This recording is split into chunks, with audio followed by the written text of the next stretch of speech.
नमस्कार, मी संदीप देसाई. टॉप 9 बुलेटिनमध्ये आपल्या सगळ्यांचं स्वागत. बुलेटिनच्या सुरुवातीला मराठ्यांच्या आरक्षणाच्या लढ्याला आलेल्या यशासंदर्भातल्या बातम्या. मुख्यमंत्र्यांकडून जरांगे पाटलांना मराठा आरक्षणाच्या अधिसूचनेची प्रत सुपूर्द. मुख्यमंत्री एकनाथ शिंदेंनी जरांगे पाटलांचं उपोषण सोडवलं.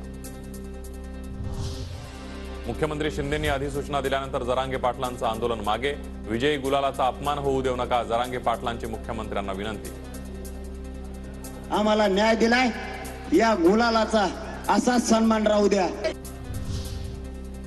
अध्यादेश नव्हे, ही फक्त अधिसूचना. 16 फेब्रुवारीपर्यंत हरकती मागवल्या जाणार. समता परिषदेच्या माध्यमातून हरकती नोंदवणार, भुजबळांचं वक्तव्य. अध्यादेश ह्या कसला अध्यादेश? हा अध्यादेश नाही, हा नोटिफिकेशनचा एक मसुदा आहे. तो मसुदा 16 तारखेपर्यंत आपण सगळ्यांनी, बरोबर आहे की चूक आहे, जे काय म्हणायचं तुम्हाला चुकीचं असेल, ऑब्जेक्शन्स विशेषतः त्याच्यावर. सरकारनं अध्यादेशाचा मान ठेवावा. अध्यादेशाला धोका झाल्यास थेट आझाद मैदान गाठणार, जरांगे पाटलांचा सरकारला इशारा.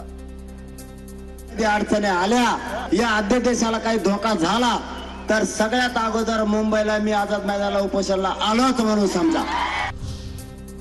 भाजपचा डीएनए ओबीसी आहे म्हणणारे भाजपचे नेते गप्प का? शेणगेंचा सवाल. सरकारच्या निर्णयावर देवेंद्र फडणवीस, बावनकुळेंनी भूमिका जाहीर करावी, प्रकाश शेणगेंची मागणी. नेते कोण आहेत? देवेंद्र फडणवीस साहेब आहेत, बावनकुळे साहेब आहेत. बावनकुळे पण गप्प आहेत, देवेंद्र फडणवीस साहेब पण गप्प आहेत. एकीकडे म्हणतात की डीएनए, भाजपचा डीएनए जो आहे तोच ओबीसी आहे. राज्य सरकारकडून कुणबी प्रमाणपत्रांसंबंधी काढलेल्या अधिसूचनेविरोधात कोर्टात जाणार, गुणरत्न सदावर्तेंची घोषणा. मुंबई पोलिसांनी गुणरत्न सदावर्तेंच्या घराबाहेर सुरक्षा वाढवली. सगळ्या बाबींना सोबत घेऊन माननीय उच्च न्यायालयामध्ये लवकरात लवकर, म्हणजे काय काय चालू आहे मागास आयोगापासून ते अधिकारांच्या रक्षणापर्यंत, या सगळ्या गोष्टींसाठी जे आहे लवकरच न्यायालयाचं दार ठोठावण्यात येईल. जरांगे पाटलांच्या आंदोलनावर चांगला मार्ग निघाला, मला आनंद, देवेंद्र फडणवीसांची प्रतिक्रिया. कुणबी नोंदी सापडलेल्यांना दाखले देण्याचा मार्ग मोकळा, फडणवीसांची माहिती. होतं उपोषण सुरू होतं आणि चलो मुंबई सुरू होतं, त्याला आज एक प्रकारे अतिशय चांगला मार्ग निघून आणि त्याची सांगता झालेली आहे. राज ठाकरेंकडून ट्विट करत मनोज जरांगे पाटलांचं अभिनंदन. सरकारनं तुमच्या मागण्या मान्य केल्या, आता आरक्षण कधी मिळणार हे मुख्यमंत्र्यांना विचारा, राज ठाकरेंचा टोला.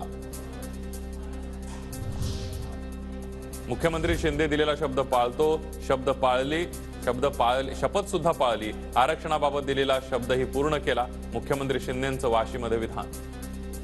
छत्रपती शिवाजी महाराजांची शपथ घेतली होती, ती शपथ पूर्ण करण्याचं काम हा एकनाथ शिंदे करतोय.